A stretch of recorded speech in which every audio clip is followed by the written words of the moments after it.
This Done Divorce podcast. Today, we've got a special guest, Blaine Anderson, matchmaker and also expert dating coach. Blaine, we're real excited to have you here today.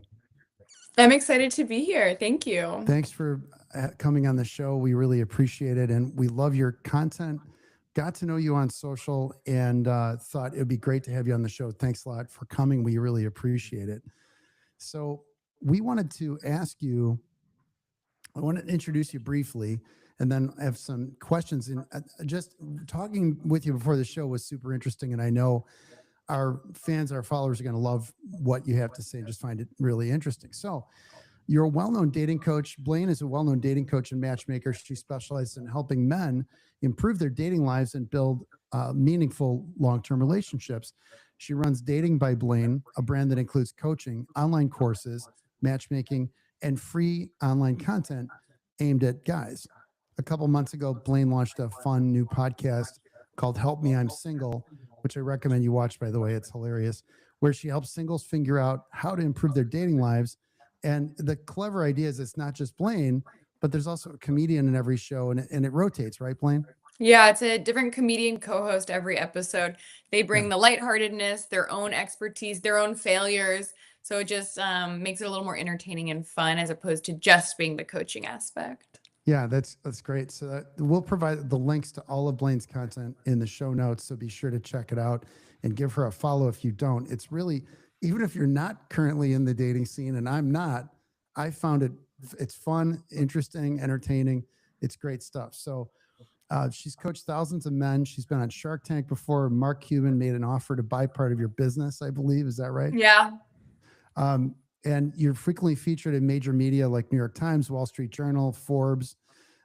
Your social media is great. That's where initially I engaged with your content. I saw you actually on X, and I just thought it was a fresh approach and sort of not the usual dating stuff. So that's where I got interested and thought we should talk. So tell us, first of all, Blaine, how did you start with coaching? You didn't study this in college, right? This isn't your major. No, definitely wouldn't have predicted this would be my future career, yet here we are. It started actually rather organically. I've always liked talking about relationships and dating, even, rewind to the playground days. It was like, who has a crush on who? And then later, like, who's dating who? I want the tea. Like, where's this relationship going? But and then in college, I would often have my guy friends ask me for advice on how to date my sorority sisters, and I'd, guide them there. And then after college, I was living in New York City, and that's when dating apps were really becoming popular, and it was no longer weird to meet a stranger from the internet. Sure. And my guy friends would say, oh, like, I'm not getting any dates. And I would look at their dating app profiles and say, well, you're an awesome guy. I know you, but of course you're not getting dates. Your dating profile is awful. You look like a serial killer. Like, you don't know, your qualities aren't shining through. So Right. I'd help them update their dating profiles, take some photos of them, and then they would start getting more matches. So then they'd have, oh, how do I get her on the date? What should I do for the first date? So I would just give them advice. Sure. And I was working in the travel industry. And Okay. when the pandemic hit in 2020, obviously no one was traveling. So Right. my work went to zero. And my boyfriend at the time, who's now my husband, suggested, you're always giving your friends advice on dating. What if you made a course out of it so you could reach more men at once? I was like, that's an interesting idea. So long story short, I rolled out my first course, my dating master class in 2020, sort of thinking like, okay, we'll see how this goes. Maybe Sure. this, will be Yeah, something that's nothing to just like lose. fun until people start traveling again. But it turned out people really needed it. It was really helpful. I got a lot of great feedback, and it snowballed from there. So since I've worked, I think, with 7,000 guys through my courses and coaching since Okay. 2020. And then I started doing matchmaking a few years ago as well. And now do a lot of matchmaking and have a team of matchmakers as well. So it's been a really fun journey. I love what I do. I truly believe there's nothing better than finding somebody to share your life with. And so I love that I get to help both men and women. By helping men, I'm also helping women find their partners do that.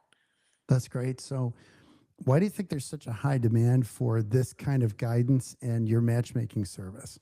Yeah, well, I think dating is confusing. A lot has changed in the past few decades. If you look at the evolution of dating and relationships and procreation over human history, it was really pretty much the same for the last, hundreds and hundreds and hundreds of thousands of years. You were introduced to someone or you met someone in your small village In or in your your town, small right? community. Right. That was who you mated with.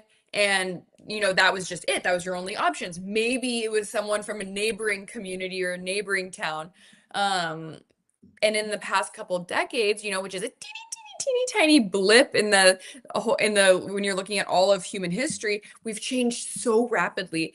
Dating has become globalized. You're now expected to communicate in 150 characters through a smartphone on a screen. You're expected to market yourself with photos. What? So Right. it's obvious that people are struggling and they're confused, and this isn't doesn't come naturally. Right. So that's really why people need the coaching and the advice there. And then also because of that, because it is so confusing and it's global and people's expectations are changing and people are sick of actually like having to find somebody online. I think that's why the matchmaking business is booming, because it actually does get us somewhat closer back to what we're accustomed to. It's like a mutual person knows both parties and they're able to make an introduction accordingly. So it's kind of it's almost a combination of old and new techniques. You have the Yeah. technology, and then you're kind of bringing the human element back, which is super useful because it used to be your buddy or your sister or your mom would connect you to somebody, or you'd meet somebody in college at a fraternity party. And that became, my first wife. I met her through, it was a girl I met at gym with one of my fraternity brothers at the university gym. And Mm-hmm. it's, that's not how it is anymore. People get married later in life, and you're right, and they're adrift looking for answers. And I think you're filling a huge need. There's a gap there that needs help. So, Rahul, why don't you pick up the next Yeah, couple of no, part of the it's I was discussion? gonna say because even I'm 38 and I've been married 10 years, and so the dating apps came out after I was in a serious relationship, so it would be completely foreign to someone like me if I had to get back into that world. So And that's a lot of who I see in both coaching and matchmaking. It's someone who's divorced, whether they're in their 30s or in their 50s, and they haven't been single for a long time. And they're just like, whoa, so much has changed. I want a jump start on what I need to know. right, right. So why men? I know you specialize, like you said, in helping men. Why men? How did you select men? Yeah, it wasn't, it was just who I naturally started helping with their dating app profiles and giving advice to. Not to say that women don't have challenges dating. There's actually way more women dating coaches. There's more coaches for women out there than there are for men. Women are more likely to ask for help. Women are more likely to spend money on themselves. So I think I picked the harder sex to actually, from a business perspective, to get Yeah. to. Yeah. But it just sort of like was organically who I was helping. And then from a business perspective of like, okay, marketing, who do I want to go after? Who do I want to target? It just made sense to double down on one of the sexes. That makes sense. So suppose someone reaches out to you. Do you have criteria for certain men, or can someone just look you up and hire you? Or do you have Yeah. certain expectations? Yeah, so my courses are available to everybody. You can reach out and buy those. They're self-serve courses pretty much. They do include some question and answer sessions and a one-on-one profile makeover depending on the course, but I would say pretty much anyone can buy those. As for matchmaking, we are super, super selective about who we work with. It is a high touch luxury service. It is a high price point, so many people can't afford it because it is very labor intensive and operationally intensive and takes a lot of time for me and my team. But we're also very intentional because we're trying to create amazing and lasting connections for our clients. We're not here to help a guy hook up with a bunch of different women. So I want to make sure that his intentions are pure. It doesn't mean, oh, I'm trying to get married tomorrow. Some of our guys are recently divorced Right. Right. and they just want to go on dates with high quality women. That's totally acceptable. But we want to make sure that you're a good guy. You're going to treat women respectfully. You have things going for you. You also are able to get second dates and women are into you. It doesn't mean every woman has to be into you, but if you really struggle to get a second date and like every first date you go on, the woman doesn't want a second date, then matchmaking isn't what you need. You need coaching. You need to figure out how to market yourself and how to show up better on dates because you don't want to pay me to just get turned down by higher quality women. Yeah. Right. That makes And so you sense. offer coaching too, you said, right? Yeah. And So some of you my matchmaking clients do coaching and matchmaking together.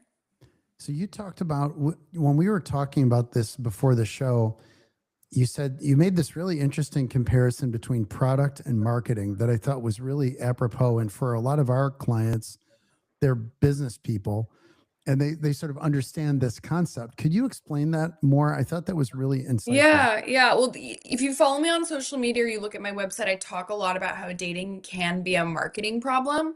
You're just not marketing yourself authentically and correctly so women can see all of the things you bring to the table. That said, sometimes there is a product problem component.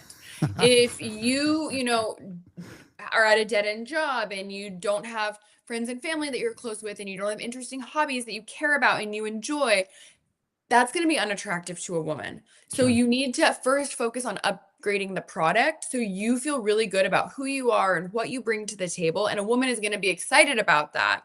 Then we can work on how you market yourself. So a lot of the guys I work with do come to me and they have a great job that they like and they have friends and they have interests outside of work that they're passionate about, and it truly is like, okay, we just need to get you communicating about yourself and marketing yourself on dates. But sometimes there is also opportunity to upgrade the product a little bit before we start focusing on how it's marketed. That makes sense. So, what are the top 2 or 3 patterns you see in men who don't get second dates? How do you coach them out of those habits? Yeah, so one of the most common things I see with men who aren't getting second dates is they are not confident enough to ask for what they want. They are worried about being creepy. They're worried about, making a woman feel uncomfortable. And here's the thing. The guys who are worried about those things, worried about being creepy, worried about making women uncomfortable, aren't the problem. They aren't the men making women uncomfortable. Because they It's the have guys, them yeah, because they're self-aware. And right. they're usually too far in the other category where they aren't making a move, they aren't acting with intent, they aren't going after what they want. So the woman doesn't feel that desire from the guy, and therefore there's no spark or chemistry. Sure. Okay, that makes It's the sense. guys who are just blindly, go moving forth and thinking every woman's going to be interested in them and being overly touchy or making sexual jokes. So there's the guys making women uncomfortable, and those aren't usually my clients. So is there a Got it. way to sort of reprogram these guys to sort of be more intentional about the romantic aspect or less creepy? I mean, you have probably clients on both buckets there. Yeah, I would say most of my clients don't fall into the creepy bucket. Most of them fall into the too playing it too safe bucket. That's And good. there's a lot depending on like where the person everyone's different. Depending on where they land on that spectrum, there's a lot of different work that can be done to in support of that. First is just being confident in who you are and what you bring to the table. That's first and foremost. And that, comes kind of down to the product side of things. But then also just little things like how you plan the date. Are you optimizing a date for some place where you can sit next to each other, where you can insert some physical touch, where you can escalate things appropriately? Ah, That's going to help you out and be advantageous to you versus like, oh, we're sitting across from each other in the daylight and there's no way for me to touch her. That's going to feel more like a business meeting. it's interesting. So, can you? One thing I'd like to ask is like, since we're divorce lawyers and that's kind of our business. What about tips for guys who recently divorced when they go on that first date? Are there some do's and don'ts, like a few you can think of? I think of a couple, but I'm not a professional matchmaker and Yeah, coach. I'm curious what yours are. I would definitely say don't talk about your divorce. I feel Yep, like that was one. sometimes even they'll be like, "Oh no, she was divorced too. We talked about it. We really bonded over it." And it's like that's not what you want to be bonding over. That's like Right. trauma bonding. You want to be bonding over the future and things that you both enjoy in your life, not like why you both hate your ex or Right. like how much you spent in your divorce and how your custody shook out. That's not sexy to conversation. Smart guys fall into this habit too. They talk too much about their work because it's easy to talk about. And maybe the woman, it's interesting. The woman's engaged, she's asking questions. But whether you're talking about divorce or work, that's not creating a sexy environment. It's not creating an emotional pull to the other person, even if it's easy to talk about. Huge. I think that's absolutely huge because guys are so desperate, I think, to impress, and they work. It's like you're talking too much. You're not asking enough about the other person. and you're Yeah. not making them talk about themselves and showing you have Yeah. interest in them. And That's it's another good tip is 70-30. I always tell my guys, aim to keep her talking 70% of the time. that's You great. I've not heard that. Yeah, you don't want it to 70-30. obviously feel like an interview where you're just bouncing questions off of her, but that's another topic. But try and just keep her talking about herself. Yes, share details about yourself, add on, and great conversations usually end up being roughly more 50-50. But I think if you're aiming for 70-30, you're in a good spot. That's great. Rahul, why don't you ask about the next couple of things we had?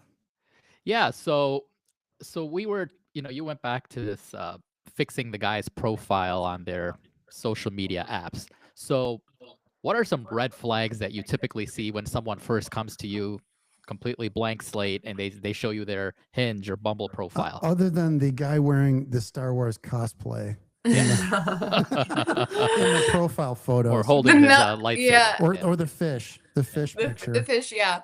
So the most common error I just see is bad photos. So it's like the guy just was struggling to find 6 photos of himself, and like that's what makes up the Just profile is the Went 6 through photos. the grid and grabbed 6 random pictures. Yeah, as opposed to intentionally picking photos where he looks good, where it showcases his hobbies, his interests, things he likes spending time doing. It's just like, okay, I had to find 6 photos of myself. And that's, I feel like, how most guys approach their dating app profile. And the reality is for men, if you don't have an exceptional dating app profile, you're not going to get matches. You're not going to get dates. And you can't just, and that's not true for women. Women can have like a crap profile and they'll still get dates. Yeah. Not true for men. So it's just a huge waste of time and energy and a tank to your confidence to try an online date without really putting in the effort for your profile. I have an online course called Online Dating Operating System that is just about how to create a good profile. So Okay. if you do have guys out there listening, you're divorced or not, and you want to create your, well, not if you're married, but maybe not divorced yet. And you want to create Not yet. a great dating app profile, that's definitely a good place to start. It's an inexpensive course and it'll give you the foundation you need. I think there's a big need for that. We talk about the dating apps all the time, and the stats are startling that you pointed out. We said like the women swipe right on 10% of guys, and guys swipe on like 50% of the female profiles. Probably like So- 90%, I would think. Or 90, yeah, some huge percent. So Yeah. it's like the odds are not in the guy's favor. So your point is well taken. It's worth the investment to put your Mhm. best foot forward.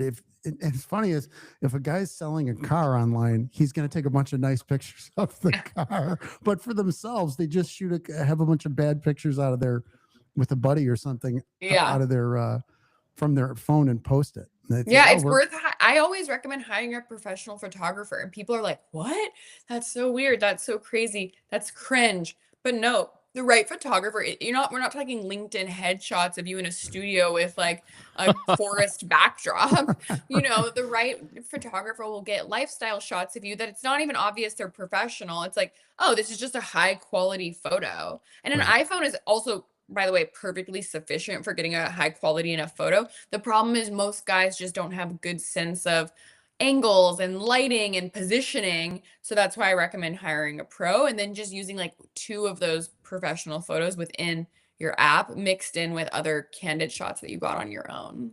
And so then once they get into, once they get matched, they can still screw it up because their messaging is not on point, right? I mean, they can completely just derail themselves because they're doing something Totally. wrong, they're being creepy or coming off as creepy. So what would, you always hear about this is the best first message to send or this is the worst first message. So what does a good first message look like? Is it just sort of hi, as some people say, or do you have to have like a No. line, or Yo, what do you what's say? up? You can't say hi, you can't What's say up? what's up, you What up, can't girl? say how was your weekend, because that's what every other guy is saying. Remember, this woman has hundreds, if not thousands of matches. So how are you It's going to depressing stand for out? dudes. Mhm. What can you say that's funny, that's going to make her smile, that's going to make you stand out Yeah. so that she actually reads the message, looks at your profile, and then hopefully gets the date? This is also why I also have a texting course, texting operating system, Ah. that walks guys through everything from the first message, whether you met in person or online, to securing a relationship, texting once you're even dating somebody. Can I ask you a couple of questions about Yeah. this? Dudes using too many emojis. Yeah, don't Bad. do it. Don't do it. No, tone down the hard eyes and stuff, right? Okay. One well-placed emoji here and there is okay, Yeah. but not more than one per message, and even like that would probably be too much. Like one per every few messages. Here's another one. Multiple replies. Like the guy says blah blah blah, then the lady doesn't answer immediately, and then he posts another thing and another thing. That's A also double a no. text. Right. That's a Yeah. don't. Right. Yeah, for the most part, there's obviously exceptions to every rule, but for the most part, yeah, no double, triple texting. So Or like you that, saying, oh, go ahead. that echoes something my dad told me when I was in high school. I would call girls all the time on the phone. This is how old I am, because we had a telephone with a wire, and I'd be talking to these girls, and he'd say, I say, why aren't they don't want to date me? What's going on? Why are the, he's like, you're smothering them with your affections. You're chasing too hard, right? And you're freaking them out. And I said, oh, okay. So, but I want to call him and tell him how much I like him. He's like, don't do that. You gotta wait. Even if it makes you crazy, you gotta wait. And so days and days would go by. And then I'd get a call, and I like, it works.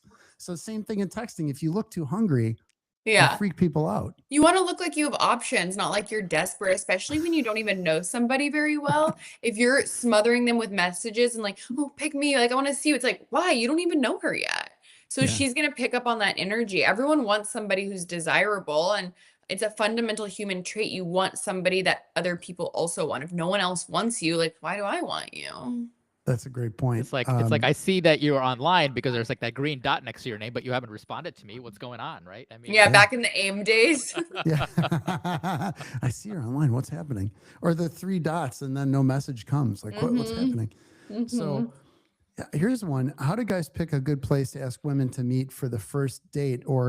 And can you talk about your concept of, there were 2 types of first dates we talked about, and I think that's really interesting. Can you Yeah. first talk about date 0 versus date 1 and Yeah. explain, and then also where do you go for these places? Yeah. So in terms of date 0 and date 1, if you met a woman online, I like to think of that as date 0. This is just, let's meet in person, check the vibes, and see if we want to go on a proper date, like a sit down dinner. That doesn't mean don't put thought and effort into date 0. Pick a fun spot, pick a place you like, someplace that there's going to be things to talk about in a nice environment, someplace that feels, fun and lighthearted and maybe a little sexy with low lighting, but you don't want it to last. You don't want the commitment to be more than an hour at the maximum, because you're really just seeing like, okay, do we vibe here? And then if you do, then plan a more involved second date. Sit down for a meal, do an activity together. But you really don't know the person, especially if you met online. If you were introduced by a matchmaker, by a mutual friend who's vouching for both parties, or you already met in person, so you know there's some vibe, okay, you can skip day 0 and go straight to date 1. Okay. So that's how I view it. And then in terms of like what makes a good first date, when we're talking about date 1, I, have talked to thousands and thousands of women for matchmaking. I have Right. thousands and thousands of women who have filled out my matchmaking intake. I would say it's really close to, I have a multiple choice question. Which do you prefer for a first date? Drinks or dinner, or a walk and a coffee? It is almost 50-50 for what Interesting. women prefer. So Okay. what does that tell us? It tells us women, it depends on probably the context in which the woman is meeting the guy. Like, was it an intro? What did she meet him online? And it says that women's taste varies. So you need to think about who you're meeting, what her preferences are. And if you don't know, you can always give that option. Okay. What I will say about coffee and walk is, if you're the type of guy who struggles to make romantic connection, and you consistently hear, you're a really nice guy, but I just didn't feel the chemistry I'm looking for, then a Ouch. coffee and walk is playing in hard mode, because that doesn't facilitate a sexy environment. It doesn't Right. facilitate chemistry. Especially if you're in broad daylight, you're sitting in a cafe. It's very different than like a bar. I'm not saying you even have to have alcohol. You could have a mocktail, or it could be, Sure. someplace like a food truck area that has like, string lights, but it's nighttime and you can sit next to each other, and that's an easier environment to put your hand on her knee, to put your hand on her hand while you're talking, to get that chemistry and that vibe spark ignited. So think Right. about what plays to your strengths and best interests, and to what she's going to enjoy based on what you know about her. That makes a lot of sense. I don't think people think enough about the setting like you're mentioning. And if they think about it like the set for a movie scene, if it's going to be a romantic thing, is it going to be something super loud with Mhm. tons of people around, or is it going to be a little quieter where you can actually hear yourself think? You know, Mhm. it's a little lighter, like you said, lower light. Everybody looks good. You want to be able to talk to each other. That's another thing. Like a movie, a comedy show, a concert, not good first or even frankly second dates because you want to talk, you want to get to know each other. That's the whole point. That makes a lot of sense. So another question, two more questions on that tie in. One is, should the guy pick up the check? Yes. A, yeah, okay. Easy. Done. Easy. Okay. Next is on your show, there was a great bit a clip that came out on social where the question was, the guy talked about taking leftovers after like an expensive dinner. Is that a don't? Because someone said don't do it at all on your first date is what I Yeah, think it was. Lauren Compton, who's a That's good right. friend of mine and comedian, was on the show, and she was like, "Absolutely not! You cannot take leftovers on a first date. It is an ick." Right. And people were up in arms about they're like, "That's BS! Like, that's not like a signal of anything." But I tend to listen. I tend to agree with her because when I teach and what I preach to men, it's not always like what I think is fair or what I think Right. makes sense. It's what's going to get you the best results It's most reality. often. And there Yeah. are women out there who can't even articulate why, but are going to think taking the leftovers on a first date is an ick. So if you Well, want to optimize yeah. for not giving her the ick, don't take the leftovers. Right. It's like I tell people, we tell people in our business, we're the weatherman. We don't make the weather. It's kind of like, I'm sorry, this is the way it is, but this is the way it is. Yeah, I don't make the rules. I'm just here to explain them to you. So take it Yeah. or leave it. Take your leftovers if you want, but don't come crying to me when the woman doesn't want a Yeah. second date. Yeah. And that I think the thing that's weird about it too is you're carrying something.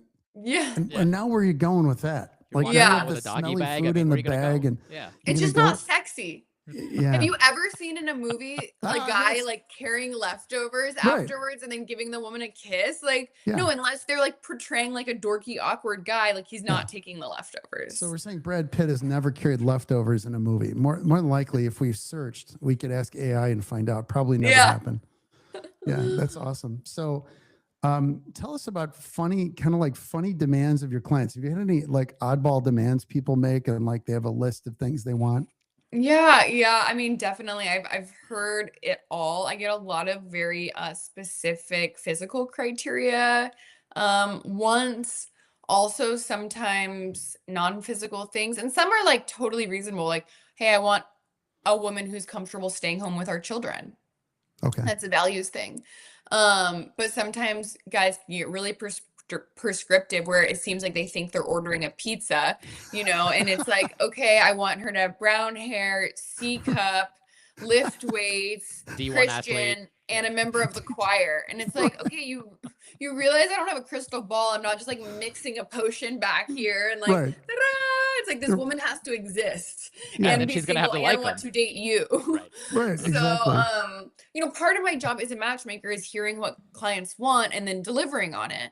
Yeah. But I really encourage them to, rather than having prescriptive, like, okay, she has to have gone to an Ivy League school, think about what that represents. Okay, maybe it's because you want a woman who's smart. What does that mean to you? Okay, I want a woman who can have intellectual conversations about current events. Okay, let's look for that. Let's look for a woman who watches the news, who can speak to current events, because like whether or not she went to an Ivy League school doesn't necessarily mean she can have like the end goal or the end point that you're looking for. So I Sure. try and get clients to open up the more rigid criteria, or at the very least think about like what they're trying to optimize for by having that criteria, so then I can find someone who matches it. Because what I have found is some of the best matches happen on the borders of your criteria or on the periphery of what you are asking for. Because what actually makes a good long-term partner isn't whether or not they match your checklist.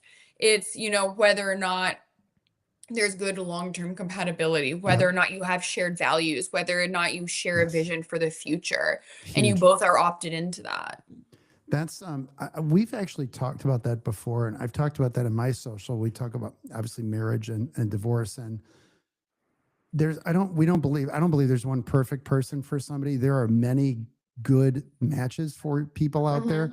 Yeah, totally. They're like seven, like this thing when you mentioned on the periphery or on the fringe of your criteria, Yeah. as long as it's 70%, and they're willing to work with you, you're not going to be their perfect person either.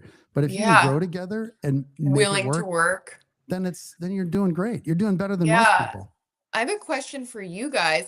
What do you think, as divorce lawyers, seeing people go through divorce, what would you say? Okay, make sure you're aligned on this, or make sure you optimize this when picking a partner to avoid divorce. What do you think, Rahul? So I would say it would be almost sort of an introspection into what went wrong the first time, if there was But something what if they that haven't been divorced before? okay. She's So meaning to like what? avoid Yeah, what? divorce. Right. Okay, Yeah. so then I would say, what are your absolute, absolute criteria for this is a deal breaker for me?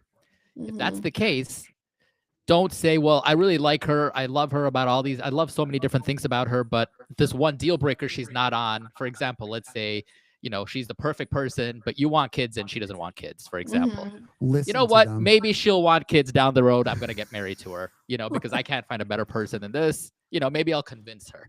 And then over time, you can't convince her. And then there's this resentment, and then which is going to start spiraling everything. So if you have a few non-starters, listen to those non-starters. And I think that's probably my one big tip. So Is that what do you see that often in divorce law? Like, okay, I knew she didn't want this, or I knew he didn't want this. We had this deal breaker, but I ignored it, and that's why we're here. Occasionally, I would say. A lot of times, also, it just as cliche as it might be to say, I think, and Rafe, you can also support this. I mean, it's sort of people just fall out of love after some point. They sort of just they've been married 10 years. We talk about the 7-year itch that people get after being married 7 years, and they sort of sometimes a lot of times 3-year itch, 3-year itch, 1-year itch, 6-month itch, right? So no, but it's sort of like sometimes they just don't want to get along anymore. They just don't get along. They sort of start going on their divergent paths. So you see a lot of a mixed bag. It's not always just a deal breaker thing.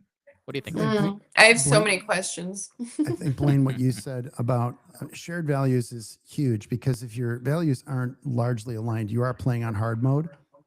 So opposites attract, but they repel eventually. Yeah, I say birds of a feather flock together is a lot more true than opposites attract when it comes to successful relationships. Yeah, if opposites attract is fun for a date or hanging out, because it brings excitement into your life for a while, but it rubs you raw eventually. And we represent a lot of successful business people, and a lot of times you see this kind of person is an engineer type, is a thinker, is a doer, alpha kind of person.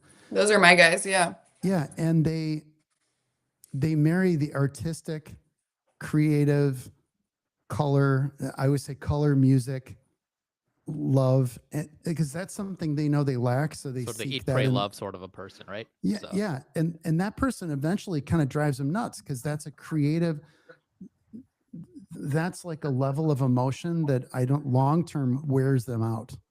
Interesting. I think then they'll say, like, what's her background? Well, she was an art major in college and I was a business major, and you're like, okay, or she was in theater, right?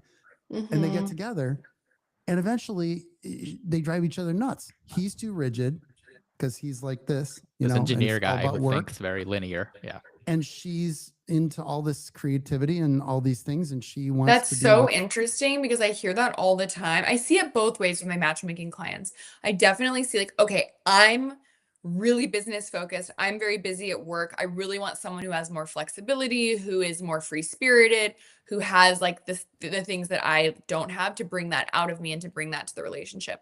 And then I also see guys who are like, I'm this way, so I want a partner who is also this way. But I feel like I actually see more of the former. Interesting. And it may be more like, I'm this way, I'm this business guy, and I need somebody who can tolerate that. Because what happens with the other person is they get sick of it. They think, I'm going to change this guy, and we're going to go on a lot of vacations, and we're going to have a lot of free time. And this guy's just chugging away towards his stacking up coins, and they're at odds. and he doesn't have time for a family. He's busy working, and that's just the way this guy is. So Yeah. I'm oversimplifying it, but that's something that I think is very common. Is this? I've said before, times change, people don't. I think they're fundamentally we're the same with relationships, and people will say, "Well, so and so changed." But when you really ask questions about what happened, no, they just got sick of being bothered about the way they are versus the way the other person is. It wore them out. Yeah, it's interesting because I feel like you kind of have to have the balance. If you're total polar opposites, that's going to be really tough to all of the Yep. points you just made. But then I do feel like there's something to be said about balance. Like my husband and I, he's way more of the engineering brain, way more analytical, way more numbers guy. We joke that he's the CFO and I'm the CEO. Where it's Right. like I'm the visionary. I like more like lead the vibe of the family. Like I, like figure out where we're going on vacation and what we're having for dinner and like Sure. obviously I work and I'm very passionate about it, but we definitely bring different strengths to the relationship. Like if there's a Sure. contract or something to be negotiated, that's him. Yeah. But if we like are doing an upgrade to the house or like a renovation project, like I'm doing that. Yeah. Right. Well, those are real complementary. I Pieces. think you found a good place there, and my wife and I are very much like that. And Same here. I got divorced and remarried, and I tell people I like marriage so much. I've done it twice. So I'm the pro-marriage divorce lawyer, but we get along very well too. And yes, we rub each other the wrong way sometimes, but we're aligned on most of our values, which makes life easier for sure. You know, and it feels like cooperating rather than battling. And when we do have disagreements, I think there's a couple important things. One is fight fair. Don't yell at each other. Listen. Like let the other person say their thing. Accept their feelings. And expect the same treatment from the other person. And then I always say date night. Like don't miss date night. Never stop. You're at the beginning of people's arc, which is critical, but never stop dating your wife. That's why I think, I have a lot of followers and I'll like talk to people. It's like, I'm married. I love your content. And it's like, good, because like you should still be dating your wife 40 years later. Exactly if you're not, you're going to have a problem. So a lot of people also mail it in, right? After a certain few years. Yeah, it's easy. It's just they get in a routine. Mm-hmm. Another thing that we didn't actually talk about this previously, but it might be interesting to your audience because I hear it a lot is because you work with successful guys too. They're worried whether they've been married before or not. Oh, I don't want a woman who just wants me for my money. I don't want a gold digger. How do I avoid that? And something I say is, first of all, give yourself more credit. Like if that's something you're aware of, like you're hopefully not going to be blind to a woman who is just dating you for your money. Like, do you have good conversations? Are you staying up to talk to each other? Like, do you enjoy each other's company? But then also, I don't actually think it's inappropriate that a woman is attracted to a guy who is financially independent and successful because those are provider qualities. First of all, if she's thinking about having children with you, she needs to know that like, okay, she's stepping away from her career and she's doing a very hard job. Like, can you provide for her and the family? But then also just the fact that you've been successful and made it also shows that you know how to persevere, that you know how to get shit done. And those qualities are also attractive, not in the financial sense, but just in the life sense. Right. That's right. Also, gentlemen, you can always get a prenup. So, but it's might not be the most romantic thing she's heard about when you ask for it. But I know I actually have clients all the time put that in as their criteria. Like she has to be okay signing a prenup. And I'm like, listen, I'm not going to bring that up when I talk to her, like before your first date. That's going to be a bridge you cross later. That might need to be down the road several dates later. Lock them down and then do it. We talked about, Rahul and I've talked about this more than once. We're like, gentlemen, don't talk about the nerdy hobbies like your trains or whatever, or your lightsabers. Your lightsaber collection. That's several dates down the road once she has finds to like you you first. Yes. Yeah. And then you can talk about your interesting hobby. Yeah, no, I totally agree with that. Same for the prenup. Until it's relevant, it's not an appropriate conversation. But I've also heard of, I don't know if this has legality to it. I've heard of people springing a prenup. Like they're already engaged, the wedding is planned, and then one of the people is like, by the way, here's the prenup, like you have to sign it. Is that like, would that be thrown out in court or is that legit? It actually, depends on the circumstances. If it's very, very last minute, the other person doesn't have a lawyer, and there's a lot of what they call undue duress, it'd have to be really outrageous, then it might be a problem. Like for example, next week you're getting married this weekend. Let's say it's Thursday. This weekend you're getting married and you got the prenup yesterday saying you got to sign this. All your family's flying in. Everything is paid for. Everyone is there. The food's ready to go. What are you going to do? Just cancel the wedding and tell your 200, 300 guests to leave? I mean, not show up. So that's duress, I think. Well, the could question be, is yeah. undue. Like, is it Right. unreasonable? And that's a Right. fact. It's not a sure thing. So Mhm. that's an example, but it has to be pretty extreme for a Right. court to throw it out. I know So, somebody who that you know. happened to. Really? Okay. Yeah. Well, it was the It's- dad. The dad of the bride Insisted sprung in on it? on the guy like week of the wedding and the bride didn't know either that her dad was going to do it. And he was like, sign it or like, I'm not like, we're not moving forward with the wedding. He was Wow. paying for it. Which is Wow. why we tell people to talk about it way in advance. Like even better is like around the time you're getting engaged, you need to have that serious conversation. Before you're engaged, probably. Yeah. talk Probably a good about it. idea. Well, Yes. because you'll find out you're going to have this real serious values conversation. It's going to drive this big value conversation and it could kill the relationship. Well, better to know that then than after the dress is bought and people bought tickets to Tuscany or where they're going for the destination wedding, like you're pointing out. And it's, people come to us. We have a rule. We won't take a prenup 30 days sooner than 30 Yeah. days to the wedding. Less than 30 days. Yep. So because it's just a bad idea. It was like I call it malpractice in a box. It's like it's too close to the wedding to. It's not do setting up anything. for success. No, and we can't. The person's mind is not on a legal document.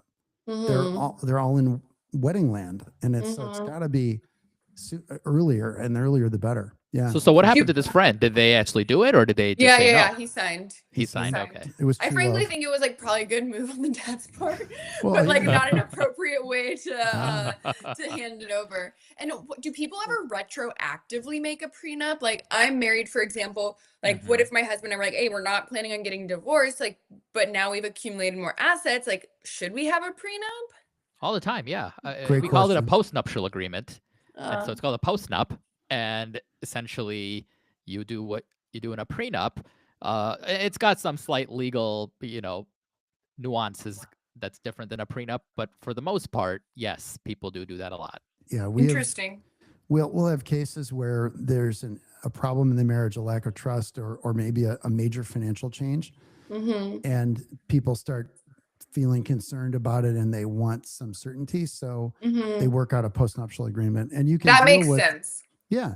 And so with the postnup, you can address what's interesting is a prenup really just deals with what happens if you get divorced and nothing else. A postnup really is two parts. One is, what do we do financially while we're still married? So maybe you're going to have X assets. I'm going to have Y assets.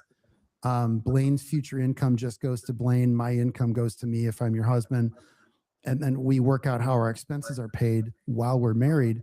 Part two is, if we get divorced, here's what we're going to do. So you can kind of create a controlled landing, plus figure out what you're doing during the marriage going forward. Got it. Which can give people a real sense of confidence and control if there's been some major shift in the relationship or a major financial change. Yeah, I feel like there would have to be a major shift to feel like that was necessary. Otherwise, it kind of just feels like an expensive lawyer bill. Yeah, right. And typically you see something significant happen, or there might be infidelity in the relationship, and the one spouse who is less financially advantaged says, well, I'll stay with you, but I need a postnup to make sure I'm getting X, Y, and Z, and I'm not, I have to be protected. Screwing myself if I continue to be a stay-at-home mom. Exactly. Good example. So to wrap up our time today, are there, tell us, is there like a funny or weird story that comes to mind about like the craziest thing you've heard in this business? So you've been doing this for a while now. Oh my God. Okay, I don't know if this is the craziest, but it's top of mind because it literally, a matchmaker on my team just told me this yesterday. So the matchmakers on my Breaking team news, ladies and gentlemen. they talk to a lot of women. There are women, like we're constantly talking to women, like essentially going on dates with them before our clients do. Oh, can I ask you, because I forgot to ask, how Yeah. do you meet these women? Because obviously you need to source them, so to speak. Where do you find ladies? All sorts of different ways, through Okay. personal and professional connections, through going to events and places in real life, online, like any way that you would meet another human is how we meet these women. Okay. My team of matchmakers is constantly just on the lookout. Also, any women listening, hit me up. You know, I go Yeah. on women focused podcasts as well, and they I'll get a ton of DMs. Like if you DM me, I'll send you my intake form so you can just be on our database That's in great. case Okay. we find somebody for you. But anyway, so one of the matchmakers on my team was talking to a woman who was in our database. She was, you know, essentially getting to know her to see if she could be a fit for one of our clients. And this woman at the top of the call told my matchmaker, I identify as a cat. And my matchmaker was like, wait, Oh, she thought she's like, you have a cat? She's like, no, I am a cat. I identify as a cat. And my okay. matchmaker was like, am I being punked? Like, what is going on? Is And Ashton's picture throughout the gonna jump out? call, as they're chatting, because the matchmaker was like, okay, I guess I'll just see what's going on with, like, Well, take I'll the just call. roll with this. I'll just Yeah. roll with it. And throughout the call, she would talk and say, yeah, like, I really enjoy, you know, going to the beach on the weekends, meow. Oh, wow. And would just Come meow on. throughout the Oh my call. gosh. And then at the end of the call, she rang a little bell and said, okay, so nice to meet you. Like, ding, ding, ding, ding, ding, bye. Like a kitty bell. That is. Wow, just when you think you've heard it all, folks, there's What's one your for favorite you. drink? It's like I milk was in a like- saucer, Wow. you know? I was truly like, no, that didn't happen. And Ashley, my matchmaker, was like, I swear, like, I Wow. can't, yeah, I have no idea what that was about. And she was actually like, yeah, it happened a couple weeks ago. I've just been so busy. I was like, how did you not tell me this? So This for any is of you dudes crazy. any of you Tomcat dudes out there, Yeah. contact We've got a Blaine. girl for you. She has the perfect lady for you if you're into that. Her hobbies I've are just never playing with a heard ball of of it. yarn, Very right? unique. Oh, well, there's somebody for everybody. That's what my mom told me when I was a kid. There's It's true. someone for There everyone. truly is. There is, and the internet makes it possible to find that person. I always That's say right. that too. No matter what your freaky quirk is, whatever your niche interest, there's a ton of other people out there who share it, and the internet is a large and weird place that allows you to find Yes. them. So You can find whatever niche you're looking for sure. yeah. Well, thank you so much, Blaine, for being on the show. We appreciate it. How can people best reach you? Yeah, datingbyblaine.com, across all social media, Dating by Blaine. So super easy to find me. Check out my podcast anywhere you listen to podcasts. Help me, I'm single. And yeah, it was really fun talking to you guys, and thank you for having me. It's our pleasure. Thanks so much for being on the show. Good luck with the show and everything else you're doing. You're helping the guys out there and the ladies of the world, and we appreciate it. Thank you. Thank you. Bye, guys. Take care. Bye. All right. That was awesome. So, Rahul, how was that for you, bro? I thought that was great. I think she's awesome, wonderful, and I think anyone out there who's in the market, ladies or Yeah. gentlemen, definitely reach out to her and see if you can meet the criteria. Yeah. I mean, if to you're a use woman, her. this is great because she's Mhm. putting you in the pool and vetting guys for you. Right. These are high-end Mhm. dudes that can afford this service. Right. So if you're a lady looking for quality matches, reach out to Dating by Blaine. Blaine doesn't cost you a dime. And she's making sure that she doesn't want the women to be unhappy either, because that's Right. her business. That's Mhm. literally, if she makes the women upset, her business is in trouble. So that's good for you. For guys, I recommend her products because in these courses, you can start inexpensively with these things.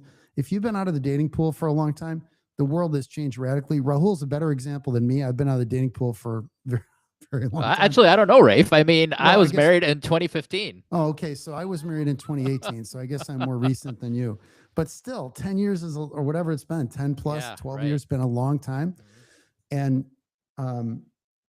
yeah, 10 And- years or so. You got to, It's one of those where also you get the perspective of a lady to sort of or a woman to sort of explain to you to guys, because guys get in their own box, and if you have a male Right. matchmaker, for example, who sets you up, you want someone to tell you what you're doing wrong and to challenge you if you are in fact, if it's a product issue, right? Yeah. So I think it's great, and being out of the game for so long, it'll be very, like you said, 10 years, 8 years, whatever the case might be, 7 Right. years. It's certainly something that can't hurt. yeah, for sure. So And you'll probably find good success. If you can't find success there, I'm not sure how else you'll find success, unless it's sort of the well, kismet. So there was an interesting post I saw on social about this issue of somebody was saying, who would pay for a matchmaker? I think it was something Blaine was actually engaging with. I follow her on X, and somebody said like, it's a waste of money, or why would you do that? Something like that. And I replied because I thought it was worth saying, because I think this plays into a lot of things. And I said, why would you hire a lawyer? Why would you hire somebody to fix your car? Why would you, these are all things you can do. The point was, this person was saying, well, you can and should do this stuff yourself. Why would you spend money on someone to help you with this stuff? Well, because you're looking, people hire coaches all the time. You can go work out by yourself too. Yeah, you're good. You don't need someone to tell you what lifts you should do, Yeah. how many reps you got to do, or what weight you should lift. I mean, But no. People hire coaches all the time for fitness. They hire coaches for business. divorce, for business. And so that's the investment you're making, is in holding yourself accountable, and then also helping you improve. And we can all use that kind of assistance. So sure, you don't have to spend the money, save your money, but when not everybody wants or needs the service, but Right. to attack it wholesale is just unrealistic, because it kind of says, well, then theoretically all coaching is a waste of time, Right. and money, Right. and it's not Exactly, true. which is not true at all. So so Rahul, we're doing this live stream, but do we do some news stories, or do we close out the show? What do you say? I mean, I feel like the way it's sort of, maybe we should just have this as a standalone episode. Yeah, probably. With Blaine. Yeah. For you it's folks about an hour live out long. there, So yeah. we had some news stories, but we can push these to next week without a problem. So with that said, Rahul, how can people find you online? You can find me at Chicago Divorce, and also on LinkedIn with my name. So thank you. This show is sponsored by STG Divorce Law. STG Divorce Law helps smart, successful people get divorced in Chicagoland since 1994. We've got 10 lawyers, and we are dedicated to helping smart, successful people get divorced better. Please contact us at stglawfirm.com. That's stglawfirm.com.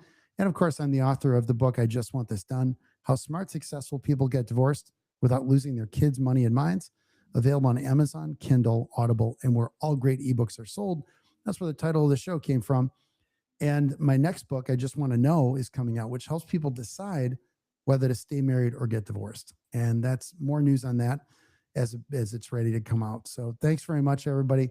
We hope you enjoyed the show. Please give us feedback, like, share, subscribe. That way we know you love the show, and we want to move up in those podcast rankings and get above those boring divorce lawyer podcasts where we talk about alimony for an hour and drive everybody crazy. So thanks, everybody. Have a great day. Take it easy. Thanks. Let me stop it.